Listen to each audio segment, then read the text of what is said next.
Você começa a missão na Boca do Dragão, a primeira missão do sucesso 6 de 6, aqui na Cabana da Meriana, após ter obtido os 6 dofos primordiais e ter terminado o sucesso 4 de 6. Eu não vou ler a história para evitar dar spoilers para quem gosta de surpresa, mas caso você queira ficar por dentro do que está acontecendo, vai pausando e lendo os diálogos com calma. Primeiro, precisaremos falar com a governante de Pandala, Daimia Hikomi. Para ter acesso à sala da governante, você precisa ter completado a missão Fronteiras do Universo. Para quem não se lembra, basta falar com algum dos samurais que ele te concede acesso à sala da governante. Depois de falar com ela, precisamos ir para a sala da esquerda, falar com o Panda Wo. Lembrando que é necessário equipar o Panda Escudo, que você fabricou em algum momento da sua jornada, para entrar na sala do Panda Wo. Vá para esta célula para conseguir ver o Panda Wo. Agora precisamos ir até a cachoeira e interagir com o receptáculo dos dofos. Entre na cachoeira e suba as escadas. Agora será necessário equipar os 6 dofos primordiais: esmeralda, púrpura, turquesa, ocre, marfim e ébano. Posicione-se na célula adequada, a tela meio que piscará, depois interaja com o receptáculo dos dofos para ser teletransportado. Vá para a esquerda 2 vezes e fale com as 3 moirnas. Agora será necessário obter o sopro dos 6 dragões referentes aos 6 dofos primordiais. Vale dizer que tanto faz a ordem dos sopros que você obtém, você pode fazer a mesma ordem que eu ou não, fica a seu critério. Começaremos com Aerafal, que se encontra perto do calabouço do Altostruz. Basta ir até o mapa imediatamente antes do calabouço, fale com a corrente ascendente, depois com o Guardião dos Ventos e siga as instruções do Aerafal para obter seu sopro. O próximo sopro será de Ignemical, que fica dentro do calabouço do Obsidemônio. Basta entrar no calabouço, falar com a corrente ardente e posteriormente com a Guardiã das Chamas, depois siga as instruções de Ignemical para obter seu sopro. Agora vamos encontrar Água Brial. Aconselho pegar o Zap para as estradas rochosas, depois vá para o vilarejo dos Diabretes em -19, -23, suba a escada principal, depois desça as escadas escondidas atrás das caixas. Fale com Girly Pilote para ser levado até o Santuário de Água Brial e siga o caminho. Eventualmente você encontrará Água Brial e conseguirá seu sopro.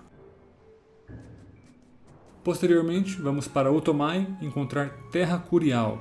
Vá até a Turfeira Sem Fundo, falando com o Enotrof Guardião da Ponte, e já no mapa de chegada fale com Tungusa para ser levado ao reino de Terra Curial.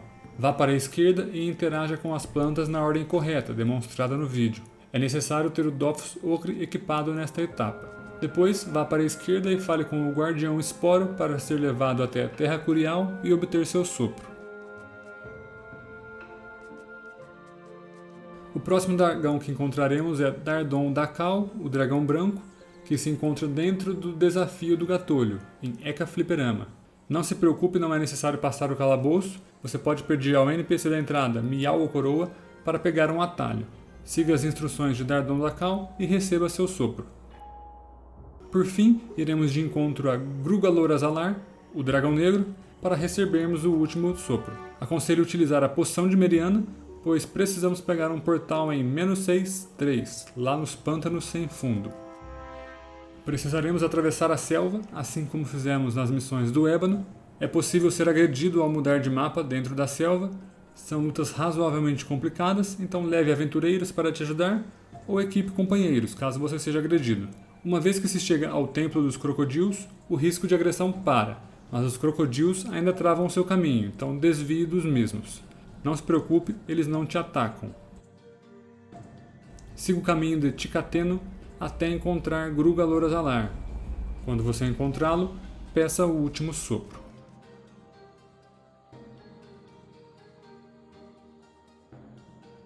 Depois disso, retorne para as 3 moirnas, repetindo o processo de entrar na cachoeira e interagir com o receptáculo dos dofos. Agora precisaremos vencer uma luta tática. Para começar a luta tática contra os orbes, basta falar com alguma das 3 moirnas. Não se assustem, essa luta pode parecer complicada por causa desse tanto de glifos e desses orbes elementares malucos, mas ela não é. Essa é uma luta tática muito fácil, bem difícil de perder inclusive. Cada elemento tem 2 orbes, um grande e um pequeno. Os orbes grandes não se mexem, eles não são uma preocupação. Na verdade, eles são sua ferramenta para vencer a luta. Os orbes pequenos se movimentam de acordo com o que você faz e o seu objetivo é colocar cada um dos orbes pequenos em um glifo de sua cor. Por exemplo, esse orbezinho laranja tem que vir em algum desses 4 glifos laranja. Como você pode observar, existem 4 glifos para cada cor, ou seja, você tem 4 opções de posicionamento para colocar cada um dos orbes pequenos. Uma vez que você coloca todos os orbes pequenos nos glifos da mesma cor, você vence a luta. Ok, Golden, eu tenho que colocar os orbes lá nos glifos, mas como eu movimento os orbes então? Observe que há 4 glifos brancos ao redor da sua posição inicial. Eles são como se fossem os direcionadores de movimento dos orbes pequenos. Para movimentar um orbe pequeno em alguma direção, você pisa em alguma das 4 direções, representadas pelos glifos brancos, e ataca com qualquer feitiço algum dos orbes grandes, não os orbes pequenos. Todos os orbes pequenos vão se movimentar uma célula na direção do glifo branco que você escolheu, com exceção do orbe pequeno da mesma cor que o orbe grande que você bateu. Esse orbe pequeno específico andará 2 células, ou seja, quando você escolhe uma direção, você escolherá um orbe para andar 2 células e o restante andará uma célula, todos na mesma direção, que vai depender de qual glifo branco você pisou. Você pode bater várias vezes no mesmo turno e também pode bater em orbes grandes diferentes no mesmo turno, caso você julgue adequado. No entanto, você não consegue mudar de direção no mesmo turno, pois você recebe um debuff de menos 100 PMs quando pisa em alguma direção. Mas não tem problema, porque não há limite de turno, basta você passar o turno e você será teletransportado para a posição inicial, para que você possa escolher outra direção, até que você termine o combate. Uma vez que algum orbe pequeno esteja no seu glifo correto, ele não será mais movido, você pode parar de se preocupar com ele. No entanto, se algum dos orbes pequenos chegar a algum glifo da cor errada, esse orbe pequeno morrerá, e aí o orbe grande vai ressuscitar esse orbe pequeno, mas terá um estado de caveira em cima dele. Isso significa que você já perdeu a luta, mesmo que você posicione todos os orbes corretamente. Então, caso algum orbe pequeno passe pelo glifo errado e o orbe grande fique com um estado de caveira em cima dele, reinicie a luta. Como vocês podem ver, eu estou despreocupado em relação aos turnos aqui, não há limite de tempo nem de turno. Então agora vamos exemplificar uma luta. O orbe branco já está bem na frente. Eu posso começar por ele, tentar colocar aqui ou aqui. Então eu vou para a direita, bato no orbe branco. O orbe branco vai deslocar 2 casas, ao contrário dos outros orbes, que vão deslocar apenas uma. Novamente.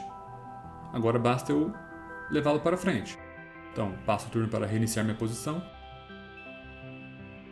Venho para frente. Orbe branco 2 vezes. E ele vai estar na posição correta já. Ok, um já foi. Temos aqui um posicionamento muito bom. O verde pode ir direto para cima. O marrom pode ir direto para cima, porque ele não vai pisar em nenhum glifo errado. Só tem que tomar cuidado com os glifos, com os orbes amarelo e laranja, que eles podem acidentalmente passar por aqui. Então vamos focar no verde nesse momento. Aliás, no marrom, porque ele tem mais células a percorrer. O verde tem 4 células a percorrer, o marrom tem 5 células a percorrer. Tudo bem, então eu vou bater no marrom novamente. Agora ambos têm 3 células para cima para percorrer. No entanto, se eu for para cima 3 vezes, o orbe amarelo vai ter um problema. Então eu vou para cima 2 vezes com o verde. Tá tranquilo, posso ir mais uma vez para cima ainda, então eu vou no marrom, porque aí ele vai ficar aqui já. Vamos no marrom. Certo, o verde foi posicionado. Marrom está praticamente feito. Posso ir para a direita tranquilo, pois o orbe azul está travado pelo orbe branco aqui. Ele não vai cair no glifo errado. Então, eu venho para a direita.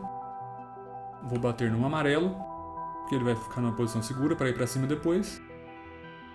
Agora, vou para cima para trazer o amarelo mais próximo do glifo dele e também tirar o laranja de uma posição perigosa. Para cima, bato o amarelo, vai subir 2 casas. Muito bom. O laranja está na linha do glifo dele, o amarelo está na linha do glifo dele. Tem que tomar cuidado apenas com o azul, que está aqui. Ele pode cair nesse glifo sem querer. Então, venho para a direita, bato no laranja. Ok, só preciso tomar cuidado agora com o azul. O amarelo está na linha, já posso salvá-lo. Para cima, bato no amarelo, lá nas 2 casas, salvo. Posso agora ir para a direita 2 casas, com o azul, ele vai ficar numa posição muito segura e praticamente ganha. Agora basta eu descer com o laranja e depois subir com o azul, ou o contrário, subir com o azul e descer com o laranja. Vamos lá. Um detalhe é que eu posso bater em orbes que já estão posicionados, se eu quiser movimentar apenas uma casa, esses 2 aqui. Olha só, eu bati no verde que já está posicionado, esses 2 andaram uma casa só apenas. O verde andaria 2, mas como ele já está na posição correta, ele fica imóvel. E agora, venho para baixo e ando 2 casas com o laranja. Como vocês podem ver, uma luta extremamente simples. Todos os orbes posicionados. Agora eu vou vencer a luta quando chegar o meu turno.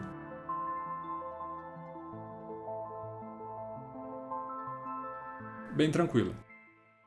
Uma vez que você vence a luta tática contra os orbes, fale com as Moirnas.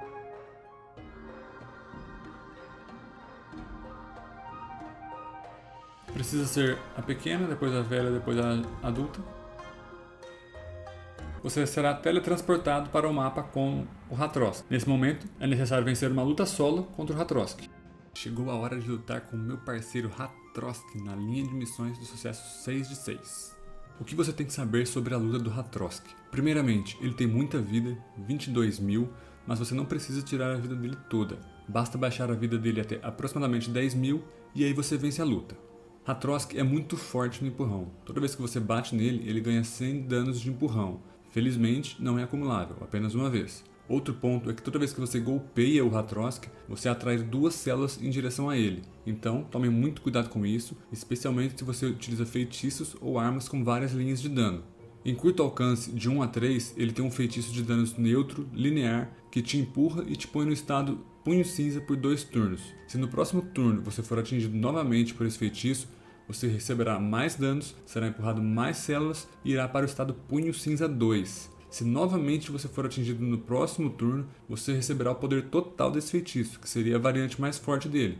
Então, eu recomendo evitar a todo custo ficar no alcance desse golpe dele. Quando o Hatrosk inicia seu turno, ele empurra todas as entidades por 2 células para longe dele. Então, quando você o acerta, você é atraído, e quando ele inicia seu turno, você é empurrado. Por conta dessas diversas mecânicas de movimentação, o Dofus Forja-Lava é muito bem-vindo nessa luta. Por fim, a última coisa que vocês precisam saber sobre o Hatrosk é que se você terminar a luta na linha de visão dele, você receberá um gigantesco veneno, então é imprescindível se posicionar escondido atrás de obstáculos. Eu fiz a luta contra o Hatrosk com 6 classes, Kra, Pandawa, Shellor, Enotrof, Sadida e Eneripsa. Para não deixar esse vídeo muito extenso, vou deixar o link para cada uma dessas lutas na descrição do vídeo para que vocês possam copiar ou se inspirar nas estratégias.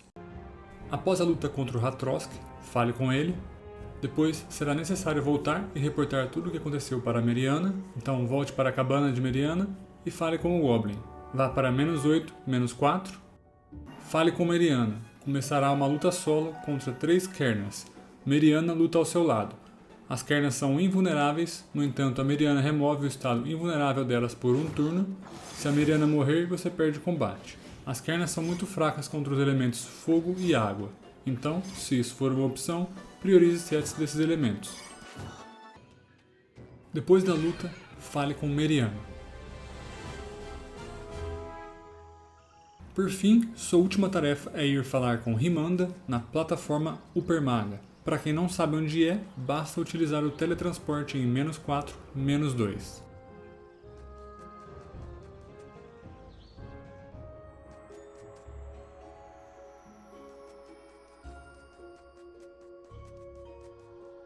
Parabéns, você completou a primeira missão do sucesso 6 de 6. Então é isso, rapaziada. Se você gostou desse vídeo, peço encarecidamente que você deixe um like e se inscreva no canal. Tamo junto, GG!